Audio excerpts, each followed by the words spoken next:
Imagine the following scene. A woman, on a trip to relax with her children, receives a message that makes her blood freezing. It was not a simple message, but a statement of war, accompanied by a photo that looked like a battle trophy. The image showed his mother-in-law, smiling with arrogance, sitting in his own bed, as if that space now belonged to him. "Hello, daughter-in-law. I'm installing myself in your apartment. You can already look for another place to live." These cold and calculated words echoed in Marina's mind as a verdict without appeal. And this is how the stories that make us question how far human malice begins. Marina, a 30-year-old woman, led a life that would envy: 2 herds full of energy, a dedicated husband who worked as a programmer, and a 3-bedroom apartment, inherited from her grandmother, which she and Vadim turned into a true home.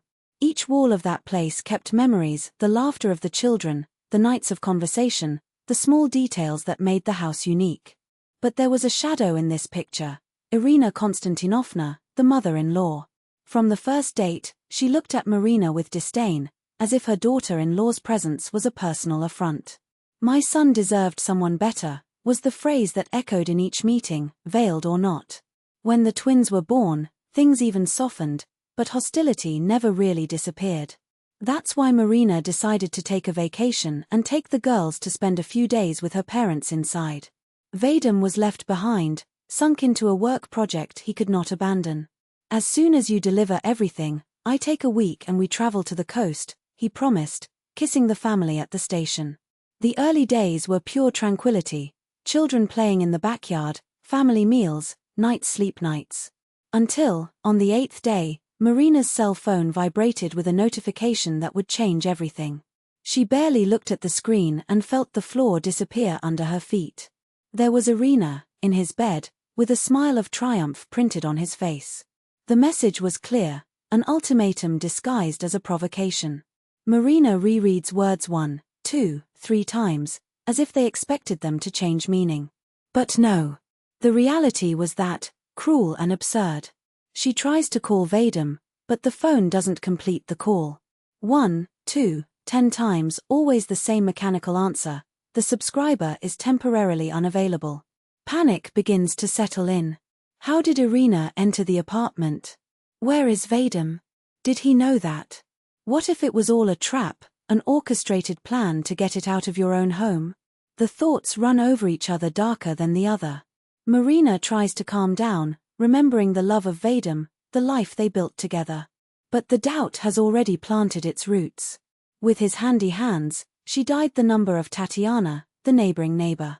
"Tanya, it's Marina. Do you know what is happening in my apartment?"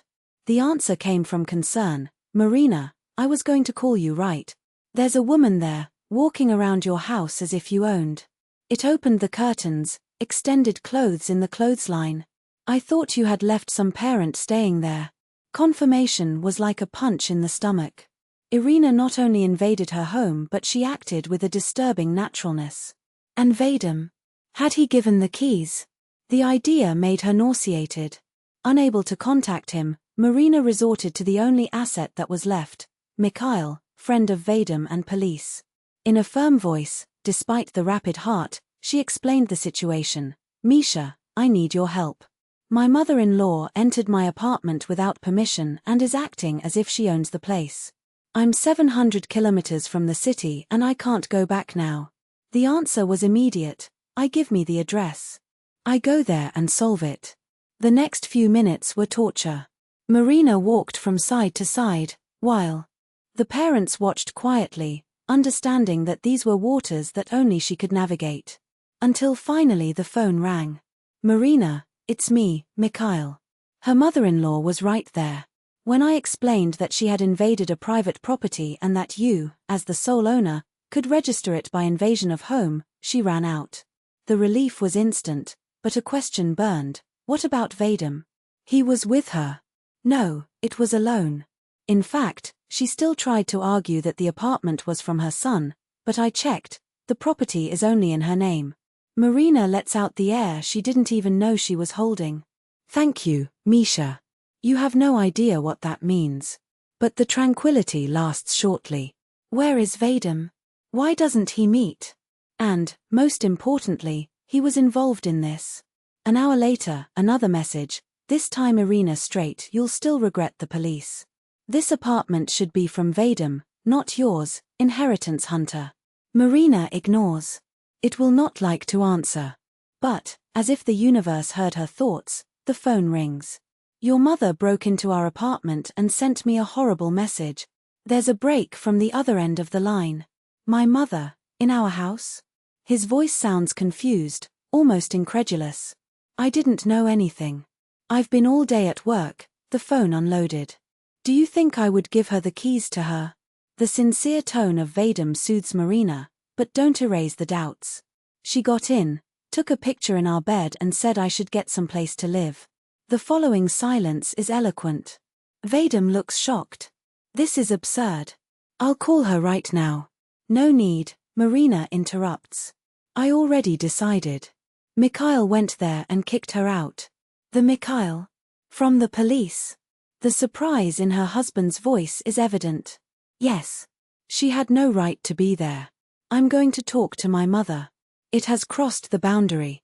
After the connection, Marina feels a weight out of her back, but restlessness persists. How did Irina get in?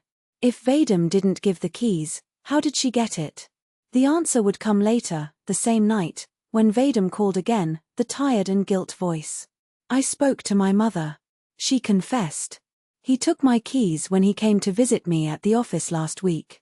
The revelation was like a bucket of cold water. It was not a conspiracy, but an even more painful betrayal, the one who should be a family. Last week, when I left for a moment to go to the bathroom, said Vadim, the trembling voice of indignation. She must have turned my jacket and removed the keys. Marina squeezed the fists, incredulously. And what did she want to do? He asked, as if the words came out at cost between his teeth. Said I just wanted to scare you, Vadim repeated, sighing deep. A joke, he added, as if the word sounded as absurd as it was. Joke. Marina felt the blood boil. Invading a home of others, threatening to expel them from their own home, was that a joke? She knew that game well. He knew that behind those forced smiles and lame excuses lurked something much more sinister. I told her that he surpassed all the boundaries. I demanded that I returned the keys, said Vadim, the frustration stamped on his face. She was offended and hung up. But Marina didn't need more details to understand. That was not a simple disagreement. It was a warning. A veiled war statement. Her mother-in-law had not just entered their house, she had marked territory. And the message was clear, this place is not just about you. Vadim, you need to understand the severity of it, said Marina, the voice firm, with no room for half words. Her mother not only invaded our privacy but she threatened to expel me. Then she still had the audacity to say that I would regret call the police. She paused, looking at him in the eye. Did she threaten you too?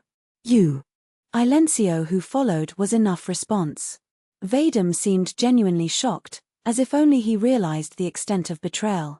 Tomorrow we changed the locks, he promised, the determination replacing hesitation. And I won't talk to her anymore until you apologize to you. Marina wanted to believe. I wanted, with all the strength. But I knew Irina Konstantinovna too much to deceive. That woman didn't retreat. Did not ask for forgiveness. She climbed. The next day, Vadim called confirming that the locks had been changed. Now only we both have the keys. Not even a reserve set will do, he said, as if it could appease the whirlwind of anxiety that took over Marina. But she had already made her decision. He shortened his vacation, arranged the children's bags and came back 3 days ahead of schedule. She couldn't stay away, knowing that her place, had been violated. Her parents helped her get organized, and in less than 48 hours they were on the train back home. Vadim was waiting for them at the station, his face a mask of guilt. I'm sorry, he repeated, like a mantra as he hugged them. I spoke to my mother again. She refuses to admit that she was wrong, but insisted that she needs to apologize to you. She confessed on the way home, the tone of voice revealing how useless the attempt had been. And what did she say? Asked Marina, already knowing the answer. That won't apologize, because it was just a joke and you're exaggerating. Of course. Always the same song. The stubborn denial, the inversion of papers, you are the wrong one for not finding a fun of an invasion of privacy. But the worst was yet to come. When they got home, what they found was a scenario of disguised devastation. The refrigerator, which Marina had left full before the trip, was empty. I don't understand, Vadim murmured, opening and closing the doors as if expecting food to reappear by magic. I almost didn't come here. I ate at work or asked delivery. Marina didn't have to say anything. His cold gaze was enough. Your mother was here. And it took everything. They ordered food by app and settled in the room, trying to recover a minimum of normality. The children, oblivious to the tension, ran to the fourth play. Until a sharp scream cut silence. Mom, where's our dolls?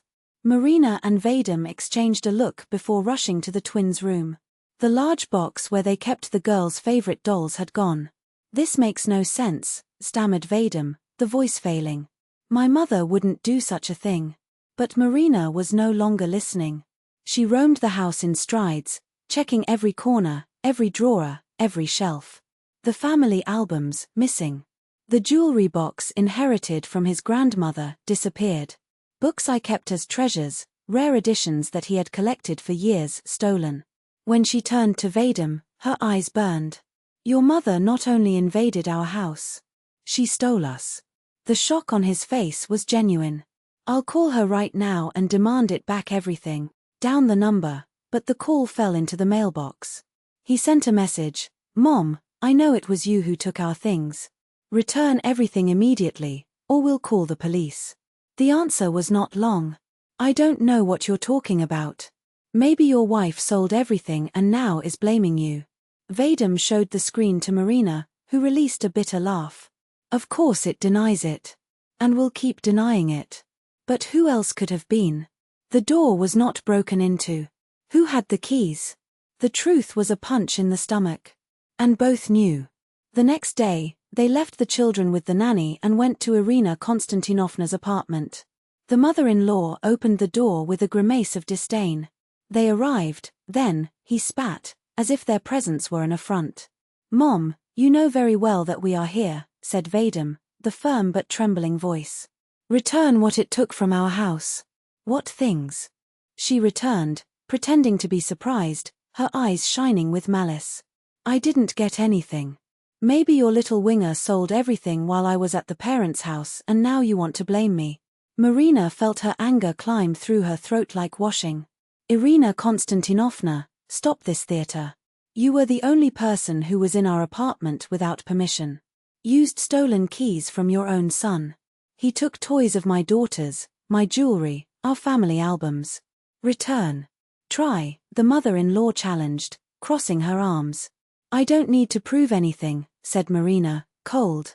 The police are going to gather the evidence when we record the police report by theft. Irina's face paled. You wouldn't dare. Vadim, will you allow her to do this to your own mother? For the first time, Vadim did not falter. Mom, or you return everything now, or we'll do exactly that. For a few seconds, the mother-in-law stared at them with such pure hatred that Marina felt a chill.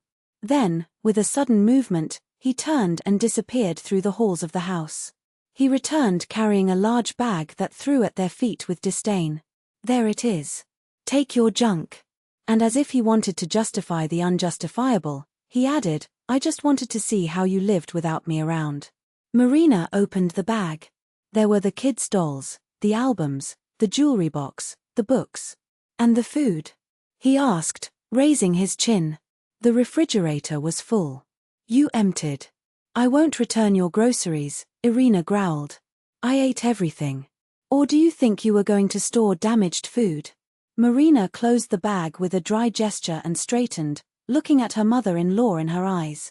Irina Konstantinovna, listen well, this house is mine. Inheritance of my family. You don't have, and never will, the right to step there without my authorization. If that happens again, I won't hesitate to call the police. And this time, it will not be just for invasion of home. The mother-in-law opened her mouth to retort, but Vadim interrupted her.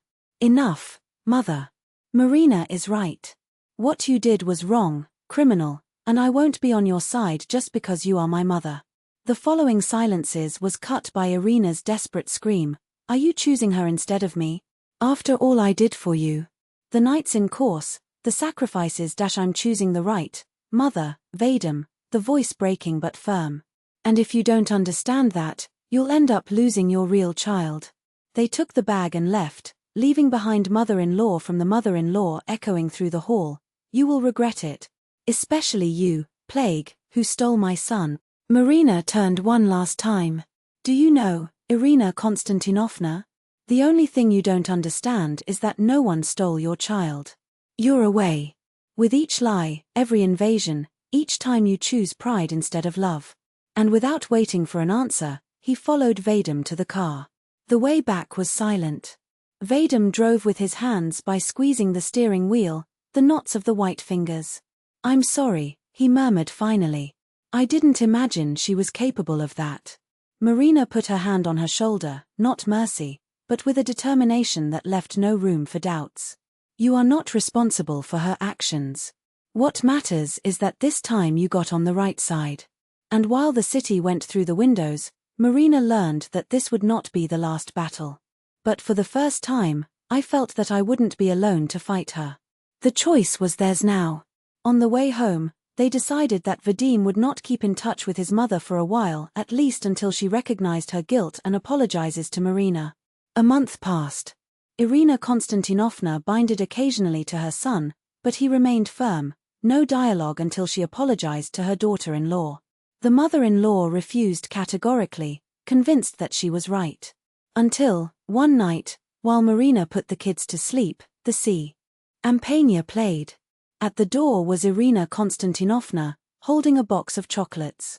Can I come in? He asked, with uncertainty that did not match his usual imperative tone. Marina hesitated, but then retreated, allowing her to enter. Vadim is not. It's working. I know you came for me. The mother-in-law seemed uncomfortably embarrassed. I wanted to apologize. Marina lifted her eyebrows, surprised. Serious? Yes. Irina Konstantinovna extended the box of chocolates. I was wrong. What I did was terrible. I was afraid of losing my son. I thought you were taking him out of me. Marina took the box, but watched her mother-in-law suspiciously. And what has changed now?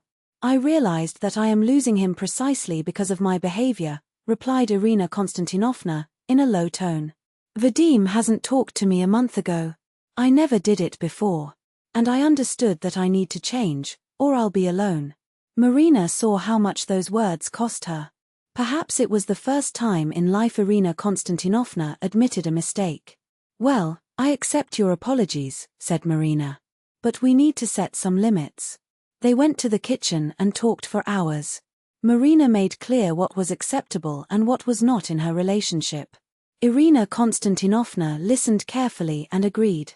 When Vadim came home, she was appalled to find her wife and mother talking quietly with a cup of tea. What's going on? He asked incredulously. Your mother came to apologize, said Marina. And we are trying to find a common ground. Vadim looked from one to another without hiding the astonishment. And how are you going? I think we have a chance, Marina smiled. 5 years passed. The relationship between Marina and the mother-in-law has never been perfect, but they learned to respect each other's boundaries. Irina Konstantinovna no longer interfered with her family life, and Marina, in turn, struggled to be more tolerant with certain particularities of her mother-in-law. Most importantly, she had become a wonderful grandmother for the twins. She searched them at school when her parents were busy, helped with the lessons, and spoiled them on special dates. Vadim often remembered that day when his mother appeared to reconcile. You know, I never imagined she could change, said Marina. You were wiser than both of us. Marina smiled. He knew that selfie episode, as they now called it, had been a turning point. Sometimes you need to reach the extreme to start changing. Just before the 5th anniversary of the incident, Irina Konstantinovna gave them an unexpected gift, a beach trip to the whole family, including herself. I thought it was time to go out together, he said. I promise not to give advice or send it to anyone. And surprisingly, fulfilled the promise. 2 weeks by the sea were amazing. Even when a noisy family with young children stayed in the next room, Irina Konstantinovna didn't complain, just bought ear protectors. Who would say that their mother would be able to change so much, said Marina as they watched the mother-in-law building a sandcastle with the girls on the beach. It's all thanks to you, replied Vadim. You could have kept a grudge, you could have turned me against her forever, but gave her a chance. Marina shrugged. I just thought life is too short for fights, especially with the family. That night, after the children slept and Vadim went out to buy water, Irina Konstantinovna sat next to Marina on the porch. I want to tell you something, he began. I never imagined I would say that, but I'm glad Vadim chose you. You're a good wife and mother, and taught me patience. Marina smiled and squeezed her mother-in-law's hand. You taught me resilience. And, I'm grateful for that selfie case. He helped us put everything on the axles. Stayed there, looking at the sea. For the first time in years, there was no tension between them, only quiet acceptance and respect. Sometimes the most painful situations lead to the most unexpected and positive changes.